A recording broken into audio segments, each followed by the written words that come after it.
Hello friends, welcome back to lit quest by Jeetu. कैसे हैं आप सभी? आई होप आप सभी अच्छे होंगे और अपनी पढ़ाई अच्छे से कर रहे होंगे। सो फ्रेंड्स, इमेजिन कीजिए आज से लगभग 1500-1600 साल पहले इंग्लैंड में ना शेक्सपियर थे, ना हैरी पॉटर, ना नॉवेल्स और ना ही आज वाली इंग्लिश लैंग्वेज। फिर इंग्लिश लैंग्वेज की शुरुआत कैसे हुई और कैसे एक छोटी सी आइलैंड की लैंग्वेज दुनिया की सबसे इन्फ्लुएंशियल लैंग्वेज बन गई। सो फ्रेंड, आज से हम इसी फैसिनेटिंग जर्नी को स्टार्ट करने वाले हैं।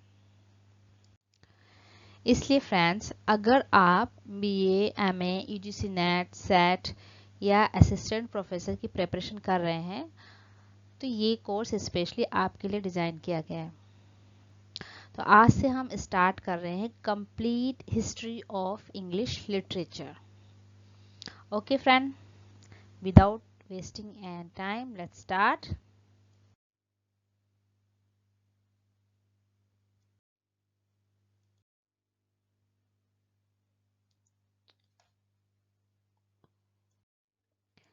So friends, अब क्वेश्चन आता है कि क्या हम शेक्सपियर को समझ सकते हैं विदाउट द रेनेसांस? क्या हम रोमांटिक पोइट्री को समझ सकते हैं without the French revolution? Answer is no. इसलिए हमने इंग्लिश लिटरेचर की हिस्ट्री भी पढ़नी पड़ती है।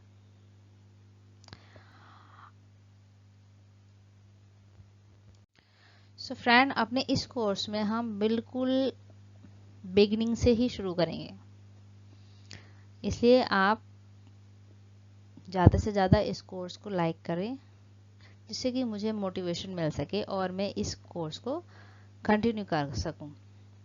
आज के कोर्स में एक रोड मैप, एक ब्रीफ सा इंट्रोडक्शन ही देना चाहूँगी जिससे कि आपके माइंड में कुछ चीज़ें एकदम क्लियर हो सकें। Right friend?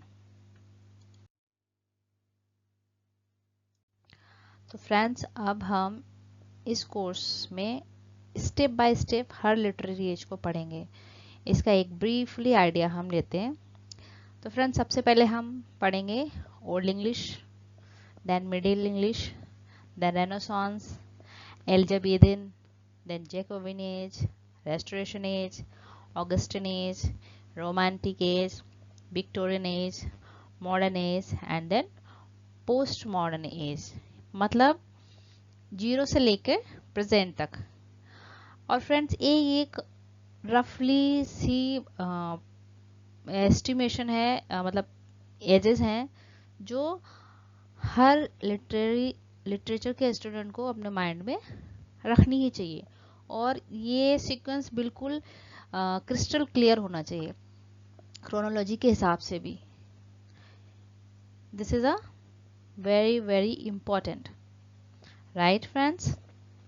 Okay.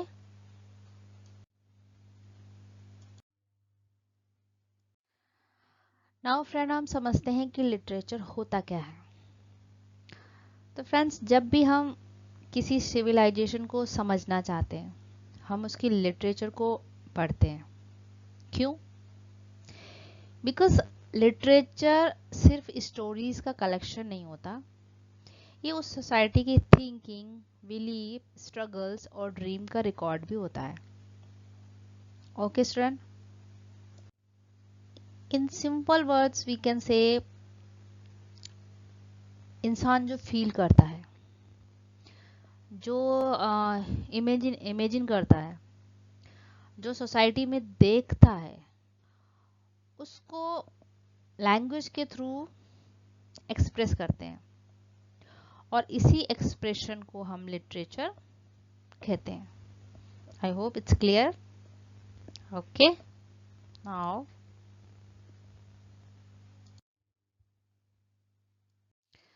Now what is English literature? So friend, English literature का मतलब ये नहीं है सिर्फ इंग्लिश लैंग्वेज में लिखी हुई बुक्स, राइट। ये इंग्लैंड का कल्चर, इंग्लैंड की हिस्ट्री, वहाँ की पॉलिटिक्स, रिलीजन और सोसाइटी का भी रिकॉर्ड होता है, राइट। और इसीलिए जब हम इंग्लिश लिटरेचर पढ़ते हैं तो हम सिर्फ पोम्स और नॉवेल्स नहीं, बल्कि इंग्लैंड की हिस्ट्री भी पढ़ते हैं, right.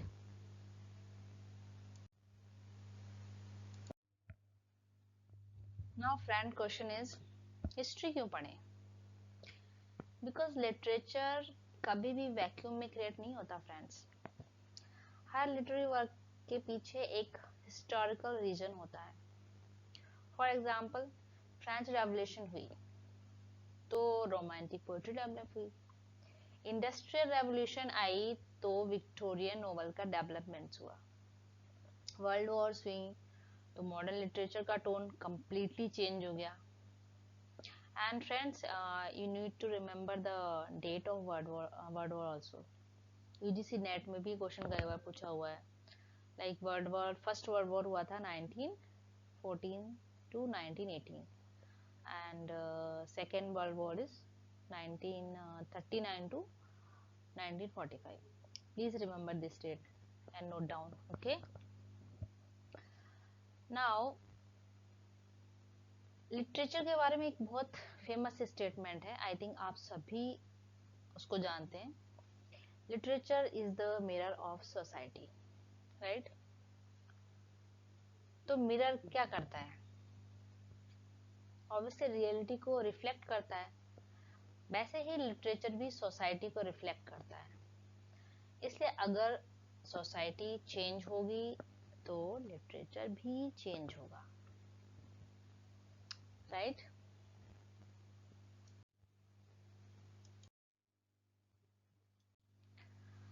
Now friend, this slide is very very important, so please अपनी कॉपी पेन लीजिए और इसको अच्छे से नोट डाउन कीजिए। ये शुरू से लेके आपके हर एग्जाम में काम आने वाली है, इसलिए इसको प्रॉपरली नोट डाउन करें प्लीज। अब हम इसको देख लेते हैं फ्रेंड। 450 से लेके 1066 तक का पीरियड ओल्ड इंग्लिश के नाम से जाना जाता है। इसको हम एंग्लो सैक्सन पीरियड भी कहते हैं। अपने आने वाले लेक्चर्स में हम इनके बारे में डिटेल में भी पढ़ाई करेंगे। एंड फ्रेंड्स, 1066 बहुत ही फेमस डेट है जिसपे नॉर्मन कॉन्क्वेस्ट हुई थी, राइट। देन नेक्स्ट इज 1066 से 1500 known as middle English period, okay, जिसमें कि सबसे फेमस राइटर आप सबको पता होगा, चौसर। फिर आया फ्रेंड रेनेसांस 1500 टू 1660। अब फ्रेंड्स इसको हम अर्ली मॉडर्न भी कहते हैं, और इस एज को एक बहुत बड़ी एज है, इसको हम कुछ सब डिवाइड भी करते हैं। Please note down. जिसमें सबसे पहले 1558 टू 1603 एज एलिजावेथन एज, जो कि इंग्लिश लिटरेचर की गोल्डन एज मानी जाती है, क्वीन एलिजाबेथ के time, right. Then next is 1603 से 1625 जेकोबियन एज। देन 1625 से 1649 Caroline age. Then 1649 to 1660 that is known as Commonwealth period और पुरातन इंटेरनगम।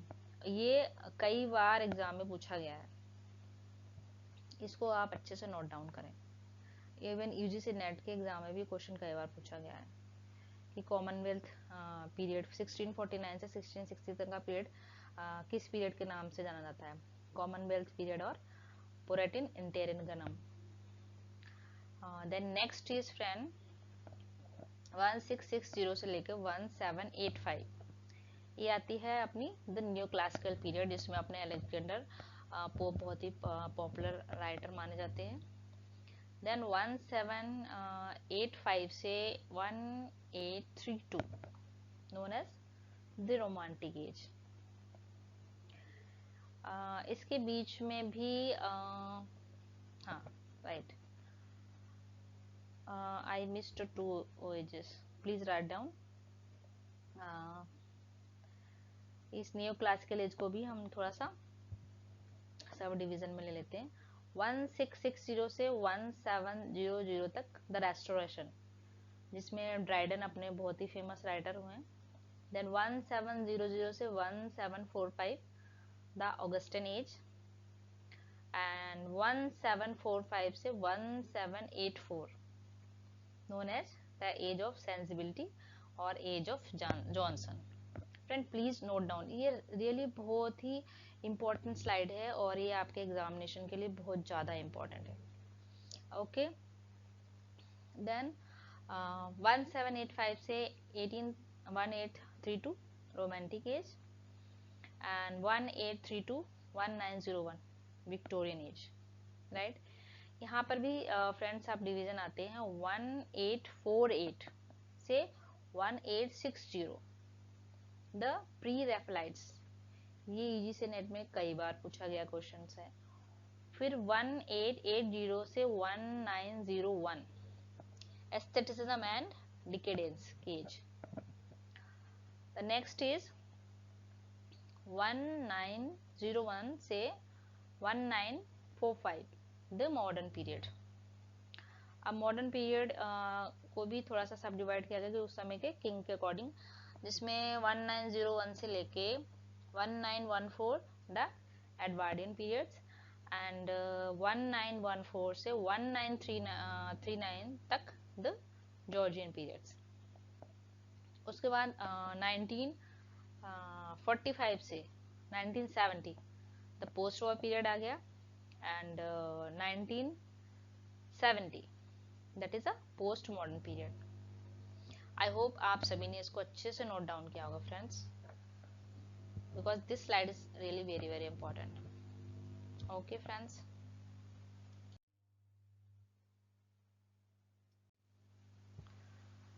अब फ्रेंड्स हम समझ लेते हैं कुछ हिस्टोरिकल इवेंट्स के बारे में भी। लाइक अब आप सोचिए कि अगर 1066 में नॉर्मन कॉन्क्वेंस ना होता तो इंग्लिश लैंग्वेज आज जैसी होती? I think no.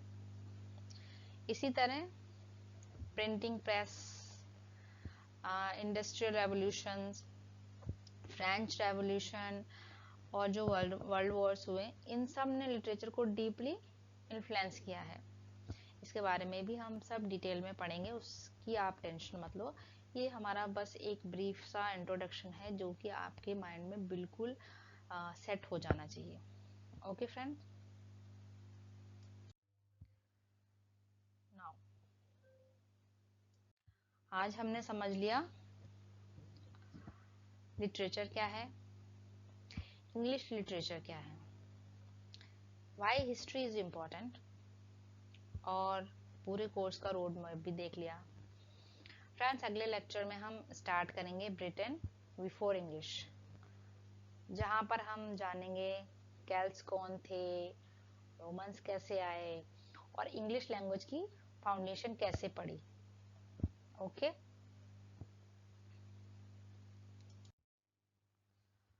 फ्रेंड्स, अपने इस कोर्स के लिए मैंने ऑथेंटिक बुक्स ही चूज करी हैं, जिसमें कि M H. Abram and Routledge, Hudson, Albert and David Daiches.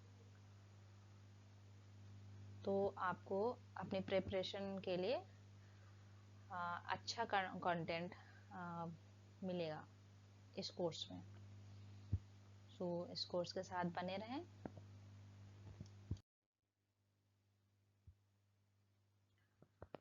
तो फ्रेंड अपने नेक्स्ट लेक्चर में हम आएंगे ब्रिटेन बिफोर इंग्लिश।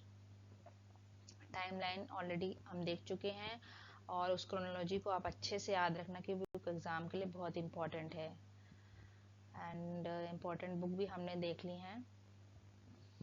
और सो फ्रेंड्स, अगर आपको ये लेक्चर हेल्पफुल लगा हो तो प्लीज़ वीडियो को लाइक कीजिए, अपने फ्रेंड के साथ शेयर कीजिए and lit quest by Jeetu को सब्सक्राइब करना ना भूलिए। बिकॉज फ्रेंड, आपके अच्छे कमेंट ही मेरे को मोटिवेट करेंगे इस कोर्स को आगे ले जाने के लिए। मैं पूरी कोशिश करूंगी इसमें अच्छे सा अच्छा कंटेंट लाने के लिए, अच्छी से अच्छी इंफॉर्मेशन जो न्यू हो। थैंक यू फ्रेंड्स, मिलते हैं नेक्स्ट लेक्चर में। Bye friends.